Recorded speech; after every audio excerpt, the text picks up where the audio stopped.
Hello, welcome to this lecture, which will serve as an introduction to blood. Blood is a complex mixture of cells which circulate in plasma. We'll learn in this lecture that plasma contains a range of proteins that help the blood to clot, and serum is the fluid that remains after blood has clotted.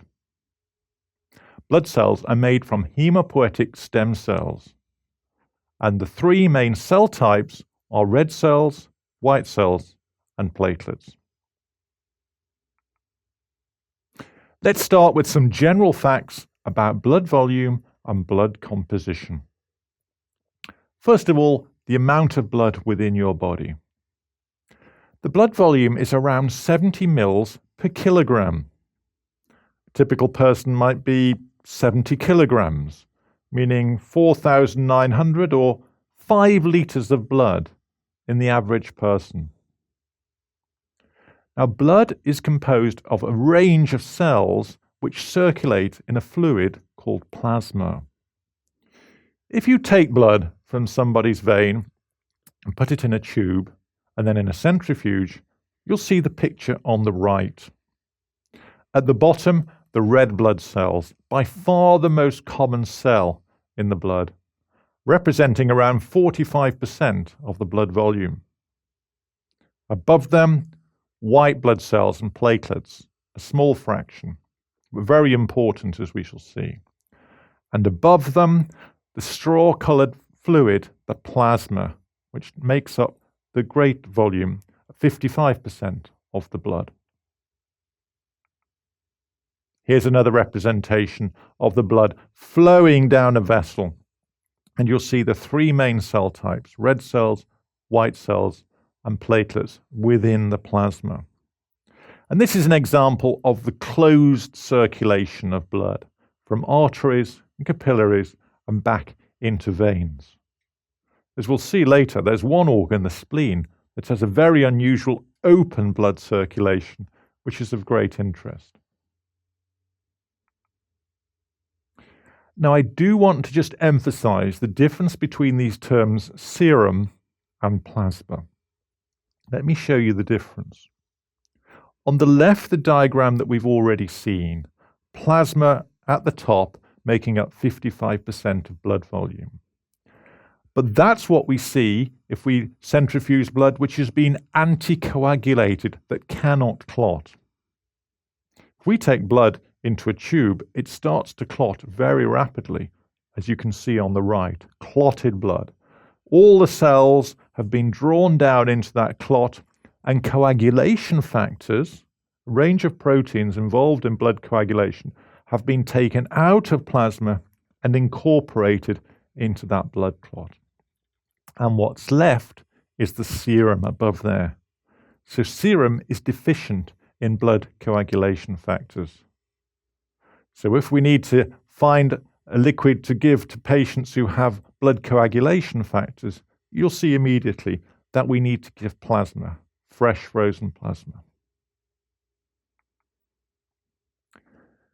Let's spend some time discussing haemopoiesis, the formation of blood.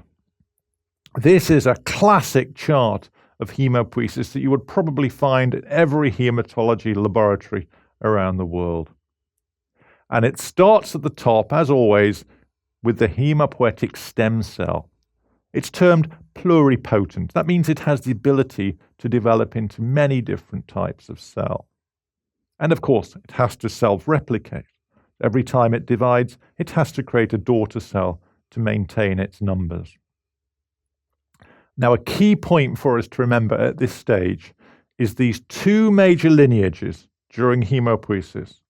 You have the lymphoid lineage on the left, leading to T cells, B cells, and NK, or natural killer cells. And on the right, the great mass of myeloid cells that are derived from that stem cell.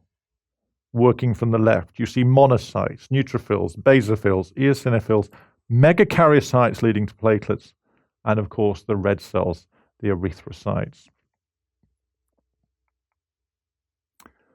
Let's just spend a minute talking about the haemopoietic stem cell in a little more detail because it's such a crucial cell. It's a rare subtype of cell within the bone marrow, despite the fact that all the blood cells are derived from it. It expresses a range of proteins on its surface, but the key one that we use in science and also clinically is this molecule CD34. Now that's interesting because we can do stem cell transplants where we take blood from one person and put it into another person.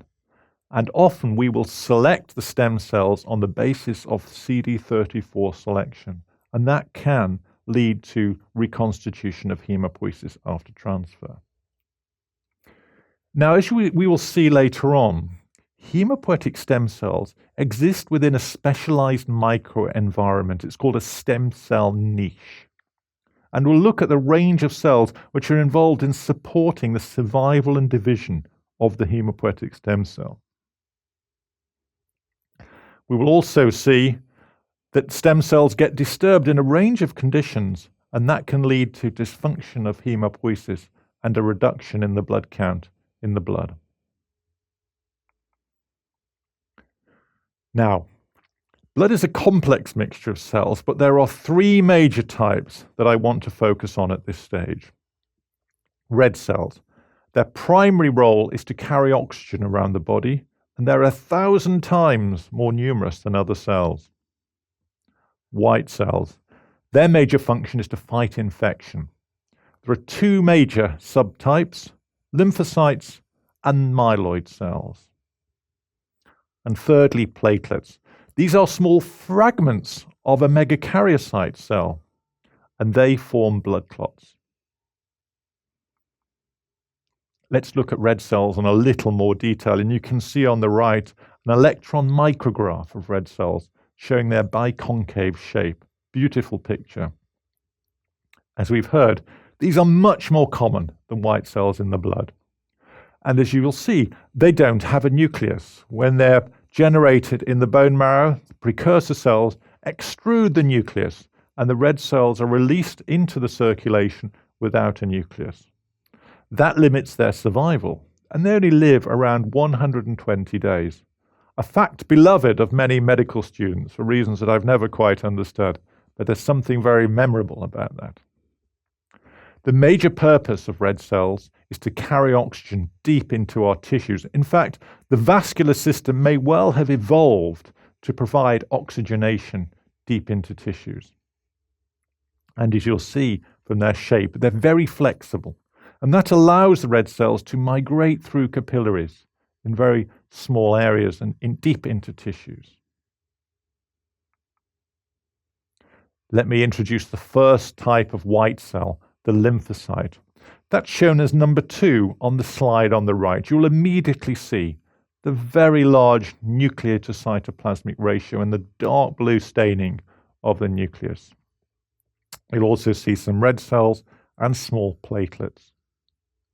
Now, lymphocytes are the cells that mediate the function of the immune system, particularly the adaptive immune system that makes antibodies and also can kill virally infected cells.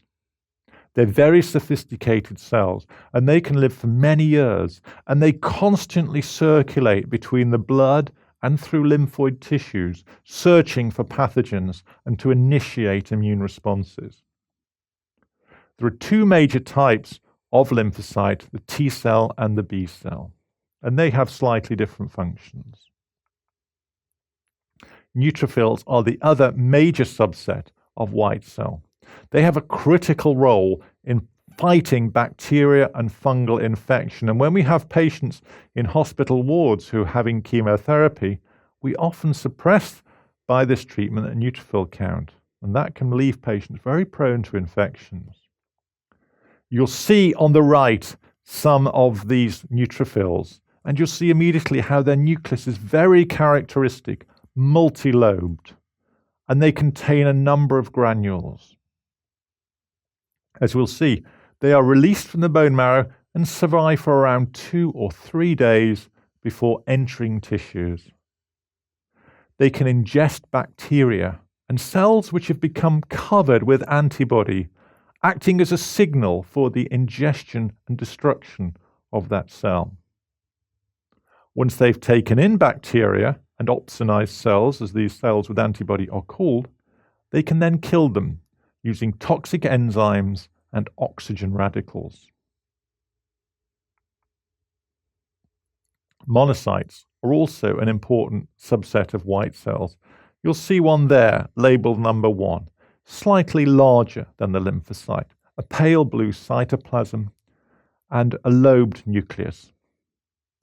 These cells migrate into many tissues where they become macrophages, the reticuloendothelial system.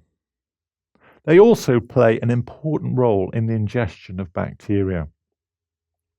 They also have a very useful and important role in triggering immune responses, particularly making that link between innate or early immune responses, driven by neutrophils and monocytes, and the adaptive immune response, where T cells and B cells can start to generate specific antibody and specific cellular defenses against pathogens. Finally, platelets, the third major subset of cells within the body, within the blood. These are fragments of cytoplasm which bud off megakaryocytes in the bone marrow. You can see on the top right, the blood film there, the little purple fragments there are platelets, much smaller than the red cells. Within the bone marrow, the megakaryocyte extrudes its cytoplasm into the bloodstream, and it can release 1 or 5,000 platelets from each megakaryocyte into the blood. And as you'll see on the bottom, these are very sticky cells, and they stick to areas of damage within the blood vascular system, and they trigger the formation of a blood clot. If patients are deficient in platelets or have deficient platelet function, they can get bleeding disorders, bruising and bleeding. Now, let's just consider the environment in which this haemopoiesis takes place and specifically consider the stem cell niche. Blood is made in the bone marrow. We don't know why this evolved, but it seems to be a highly effective strategy for the generation of blood. Now, Haemopoietic bone marrow, or bone marrow that's making blood, is present in almost all bones in children. But as we get older, it gets more restricted. It's in our vertebra, our pelvis, and in our proximal long bones. And stem cells are supported within the bone marrow in a niche or microenvironment. We can have a closer look at that on the right. On the top right, in dark green, we see the bone, the cortical bone. And up against it, at the top right, are the stem cells, or progenitor cells. And bone cells, such as osteoblasts, directly support the survival of haemopoietic stem cells. As these stem cells give rise to haemopoiesis, we see waves of differentiated haemopoietic cells which flow through the bone marrow and into that grey central longitudinal vein. And you'll see on that diagram haemopoietic islands and erythropoietic islands of haemopoiesis.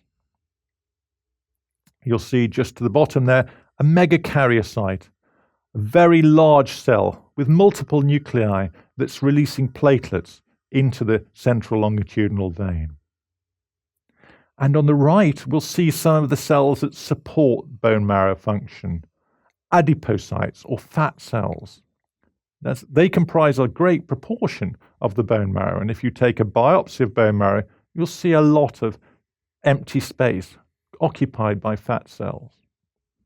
And just at the bottom right, the extracellular matrix fibers, which provide the structural support for the bone marrow, and also bind molecules such as chemokines, which are critical in guiding the migration of cells in and out of the bone marrow. I want to finish this lecture by talking about the structure of the spleen, which is a fascinating organ. Normally under your left ribs, you shouldn't feel your spleen, it's well tucked away. This consists of two major types of tissue, the red pulp and the white pulp. The red pulp is where the red cells in our blood undergo a quality control, and I'll explain that in a minute. Whereas the white pulp is part of our immune system, and the spleen has a very important role in scanning the blood for evidence of bacterial infection. Now, the blood system in the spleen is really quite fascinating because it has a unique open system in which is not contained within capillaries. Let me explain. Look at that diagram on the right. At the bottom, we have the blood coming in through the trabecular artery and into the central artery. And around it in grey and green, you will see lots of lymphocytes. It's coded there as PALS, the periarteriolar lymphatic sheath. That's a mass of lymphoid tissue which is screening the blood for the presence of bacteria and starting and initiating antibody responses against those. That's a good example of the white pulp activity of the spleen. But those arteries go into capillaries which break down and lose their wall structure, and red cells end up in things called venous sinuses, which you can see represented higher up in this structure. Here, red cells very slowly migrate in very large sinuses in the presence of many macrophages. The macrophages scan the red cells for any evidence of dysfunction or residual bits of iron from their release from the bone marrow, and they remove old and damaged red cells from the blood. Finally, these red cells, now clear and the healthy ones, are released back into the splenic vein and enter the blood system. So it's a very remarkable open system of blood circulation within the spleen. So in summary, we've seen in this lecture, blood cells are derived from rare stem cells within the bone marrow. A wide range of different cell types are made which help to carry oxygen, fight infection, and repair damaged blood vessels. As we shall see, inherited or acquired disorders can affect any of these different cells and lead to a wide range of different clinical complications. I hope you've enjoyed this introduction to blood.